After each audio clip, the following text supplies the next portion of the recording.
ऋषि नारद पूछने लगे तो मैया सुनीति बोली है, अरे नाई बरसा थोड़ी भाई अरे सन्यासी। मैया सुनीति बोली बाबा अरे नाई बरसा थोड़ी भाई अरे सन्यासी। कोई नाई कम तो की सामने।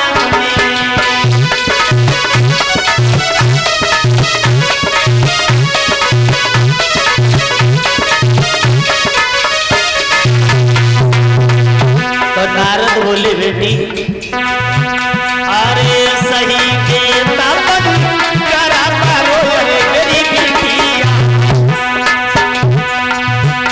अरे सही के तपन करा पारो अरे मेरी बिटिया।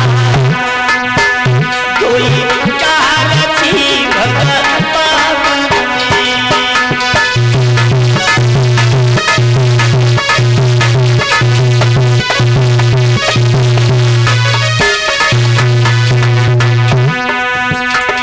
तो मैया सुनीति बोलिए माता अरे खेत बीज यो नहीं अरे मेरे बाबा। अरे खेत बीज नहीं अरे सन्यासी। कोई थोड़ी करी भगवान जी।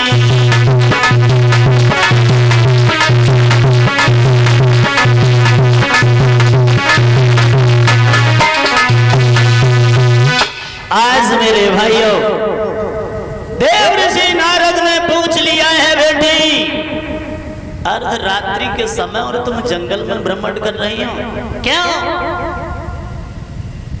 तो सुनीति मैया ने जवाब दे दिया है माता कि आप तो एक महात्मा हो, पहचान लीजिए कि आखिरकार मैं इस जंगल में क्यों आई हूं। मेरे भाइयों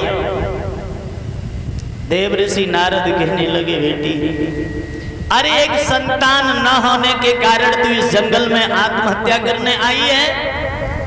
मैं तुझे ये वचन देता हूं कि तू लौट करके अपने आंगन के लिए चली जा।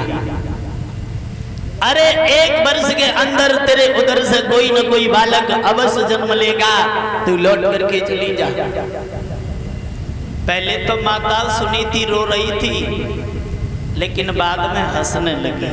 क्यों? सुनीति कहने लगी है महात्मा जी मैं तो भला यही समझती थी कि आज तक साधारण इंसान ही झूठ बोलते हैं, लेकिन आज ये पता चल गया कि संत महात्मा भी झूठ बोलते हैं। नारद कहने लगे मतलब? बोले मतलब तो ये है कि 6 महीना व्यतीत हो गए हैं, मैंने अपने प्रीतम की कोई सूरत को नहीं देखा। मेरे आंगन में मेरी वो सौत्य है और भला वो मेरे पति को मेरे आंगन तक नहीं आने देती। ऐसे जीवन से तो मेरी मौत हो जाए तो वो ठीक रहेगा, आंगन में कोई संतान भी नहीं है। तो नारद कहने लगे बेटी अरे हम तुझे ये वचन दे रहे हैं तू चली जा। तुझे नहीं मालूम है संत महात्माओं की वाणी कभी झूठ नहीं होती है, क्योंकि बेटी कि मोर वचन चाहे और पड़ी जाए फीका और संत वचन पत्थर की लीका। संत महात्माओं की वाणी कभी झूठ नहीं होती है। उसी समय पर वो मैया सुनीति कहने लगी बाबा मुझे बिल्कुल विश्वास नहीं है। तो देव ऋषि नारद ने कह दिया है माता अगर 1 वर्ष के अंदर तेरे उधर से कोई संतान अगर जन्म न ले तो ये जंगल में जो कुआं में तू गिरने आई है ये कुआं कहीं नहीं जाएगा, आकर के इसी कुआं में कूद जाना। मेरे भाइयों आज मैया सुनीति धैर्य धारण करके उस जंगल से लौट करके आंगन में चली आई। जब आंगन में आई है धीरे धीरे समय व्यतीत होने के लिए जा रहा है। वही महाराज उत्तानपाद एक दिन घोड़ा पर सवार होकर के कुछ साथियों को साथ लेकर के जंगल में शिकार खेलने के लिए गए। मेरे भाइयों, आज राजा उत्तानपाद जब जंगल में शिकार खेलने के लिए गए हैं, घोड़ा एक हिरण के पीछे दौड़ा दिया। जो भी साथ में जवान थे वो पीछे रह जाते। राजा उस बियाबान जंगल में बहुत आगे निकल गए। उसी समय वो जवान लौट करके आंगन में चली आती है। आकर के रानी सुरुचि से कहने लगे कि महारानी, महाराज जंगल में न जाने कितनी आगे चले गए, वो हमें कहीं नजर नहीं आई। तो सुरुचि कहने लगी है आप जाओ, मेरे महाराज आ जाएंगे। लेकिन भाइयों, धीरे धीरे संध्या का समय हो गया। जब थोड़ी सी रात हुई, महाराज उत्तानपाद जब जंगल से आए हैं, दरवाजे पर आकर के आवाज लगाने लगे, कहने लगे सुरुचि, दरवाजा बजाने लगे। लेकिन रानी ने कोई बात नहीं सुनी। माता, ऐसा ही नहीं कि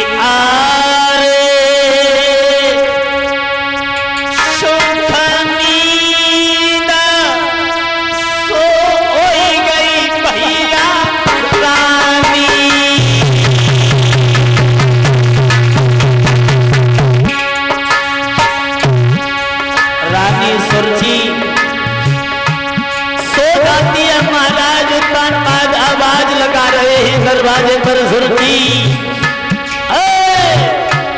दरवाजा खोलो ना। लेकिन भाइयों, सुरुचि ने एक भी बात नहीं सुनी। था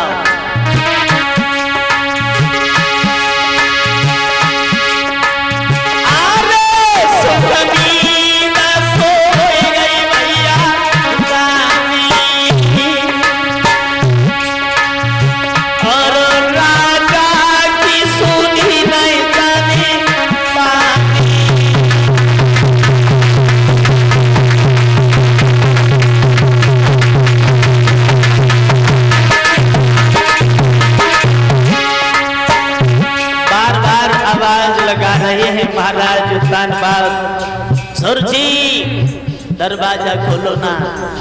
लेकिन मेरे भाइयों, सुरुचि ने महाराज उत्तानपाद की माताओं एक भी बात नहीं सुनी। अंत में महाराज उत्तानपाद को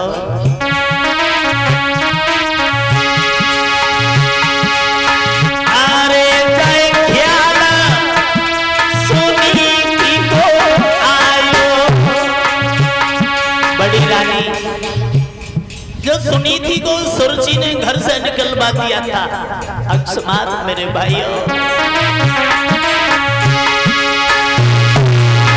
अरे ख्याल सुनीति को आयो और तने घोड़ा फौरन लौटायो।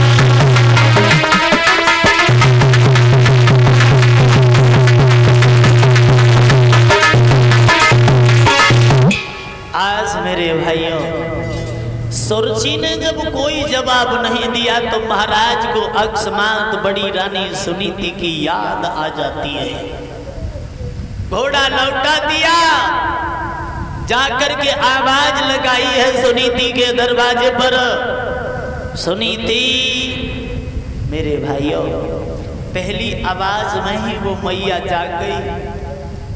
सोचने लगी है कि आज मेरी सौत ने मेरे प्रीतम को मुझे मारने के लिए भेजा है।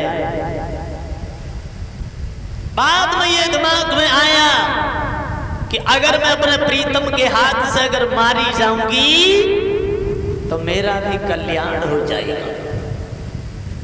उठी और दरवाजा खोला, सामने देखा है पति महाराज खड़े हैं। चरण स्पर्श किए, अंदर लेकर के गई है वो मैया। मेरे भाइयों, महाराज उत्तान बाद कहने लगे, ही रानी मुझे बहुत तेजी से भूख लगी है। वो मैया कहने लगी है, महाराज इस समय खाने के लिए तो कुछ है नहीं, आधी जौ की रोटी बची है। उसी समय मेरे भाइयों वो आधी जौ की रोटी महाराज उत्तान बाद नमक के साथ खा करके पानी पी लेते हैं। सुखदेव जी श्रद्धा कर बोले, राजन परीक्षित, रात्रि भर महाराज ने मैया सुनीति के आंगन में शयन किया। सुबह होने से पहले ही उठ करके चले हैं। उसी दिन मैया सुनीति ने गर्भ धारण किया। जैसे ही सुरची के दरवाजे पर पहुंचे ही भाग करके सामने आ गई। कहने लगी है, महाराज कहां रहे? उसी समय महाराज उत्तान बाद कहने लगे, रानी मैं जंगल से आ रहा हूं। भाग कर गए वो रानी सुरची परीक्षित महाराज घोड़ा के करीब गई है और जैसे ही उस घोड़ा की उस जीन को हटा करके देखा, घोड़ा के ऊपर पसीना नहीं है, तो कहने लगी, महाराज तुम झूठ बोल रहे हो। और बोली है,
उत्तान बाद से वो रानी कहने लगी, महाराज तुम झूठ बोल रहे हो। अरे अगर तुम जंगल से आ रहे होते तो इस घोड़ा के ऊपर अवश्य पसीना होता। तुम बिल्कुल झूठ बोल रहे हो। मेरे भाइयों, आज वो रानी कहने लगी है, मुझे मालूम है कि तुम आज रात्रि में सुनीति के घर पर रहे। महाराज उत्तान बाद कहने लगे, अगर मैंने इसे बता दिया और कुछ नहीं कहा तो ये मेरे सर के ऊपर सवार हो जाएगा। उसी समय महाराज उत्तान बाद कहने लगे, हे रानी क्या तू पागल हो गई है?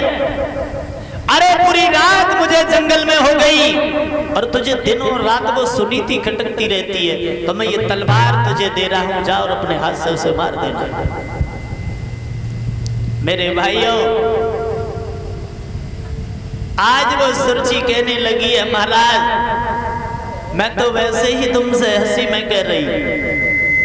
हंसते मुस्कुराते हुए वो अपने पति को आंगन में लेकर के गई है। सुखदेव जी बोले, राजन परीक्षित, उसी दिन वो सुरची भी गर्भ धारण करती है।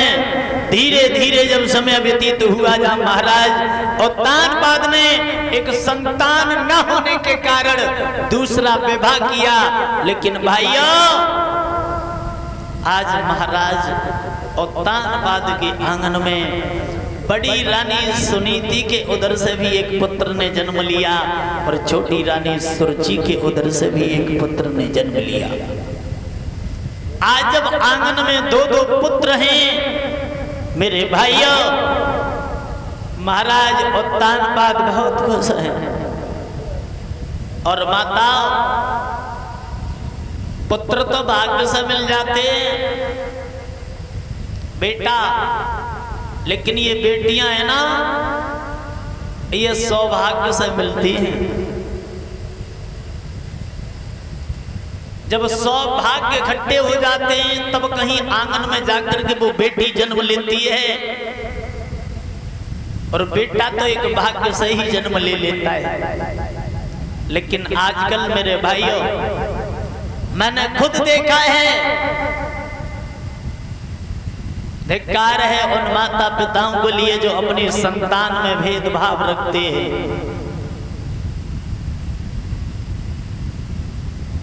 डॉक्टरों के पास जाकर के बड़े बड़े चेकअप करा रहे हैं, बेटा है तो ठीक है, बेटी है तो उसे गर्भ में ही मरवा देते हैं। धिक्कार है ऐसे माता पिताओं को। मेरे भाइयों, जिस बेटी ने आकर के ये सब कुछ देख भी नहीं पाया, उससे पहले ही तुम उसे मरवा रहे हो। अगर बेटा ही जन्म लेते रहेंगे, बेटी जन्म लेकर के नहीं आने दोगे आप, तो मेरे भाइयों, जो बेटा जन्म लेंगे इनकी शादी करने के लिए भी तो तुम कहीं जाओगे। जब बेटी जन्म नहीं लेगी तो ये बेटा शादी करने कहां जाएंगे? ऐसे ही कुआरे घूमत नहीं करे। धिक्कार है उन माता पिताओं को, मेरी माता, जो अपनी संतान में भेदभाव रखते हैं।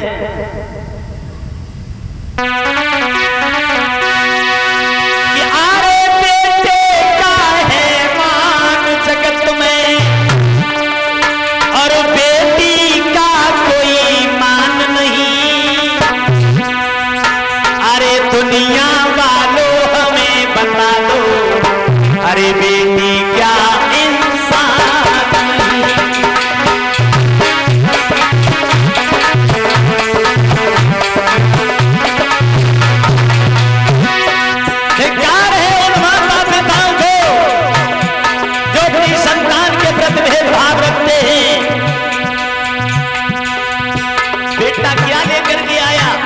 बेटी क्या नहीं लेकर के आई। लेकिन भाइयों, अरे बेटे को स्कूल भेज, अरे बेटे को स्कूल भेज, जे शिक्षा प्राप्त कराने को। और माता,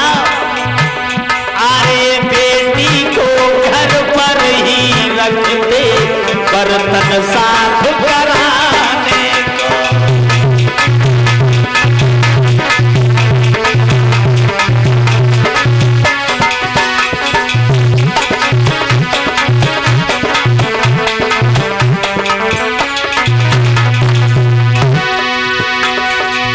अरे याद करो उस दिन की,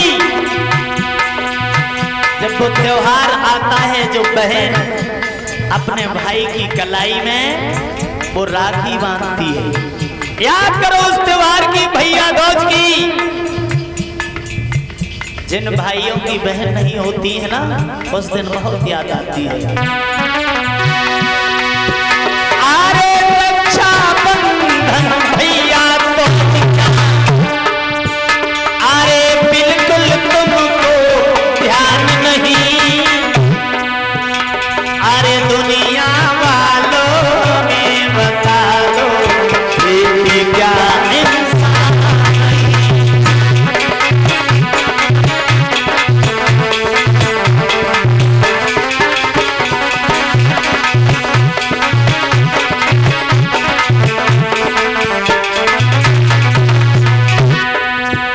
नाम सुना होगा आपने। आजकल जो बेटा करके नहीं दिखा रहे हैं परीक्षित महाराज, उस काम को वो बेटियां करके दिखा रही हैं। कौन कहता है कि बेटाओं से बेटियां पीछे हैं? मेरे भाइयों,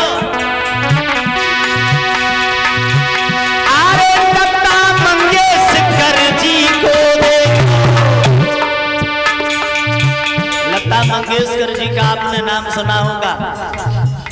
जिनके कंठ के लिए कोकिला की उपाधि दी गई, विश्व में नाम है उनका। मेरे भाइयों,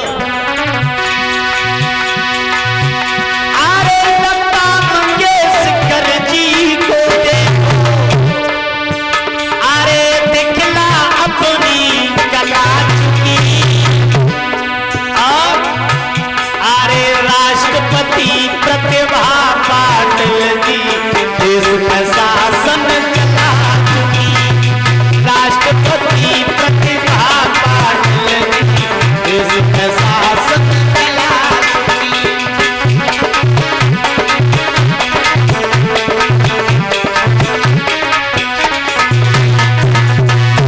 नाम सुना होगा राष्ट्रपति प्रतिभा पाटिल जी। अरे वो भी तो एक हमारे इसी देश की बेटी थी। कहां पीछे है बेटियां? मेरे भाइयों,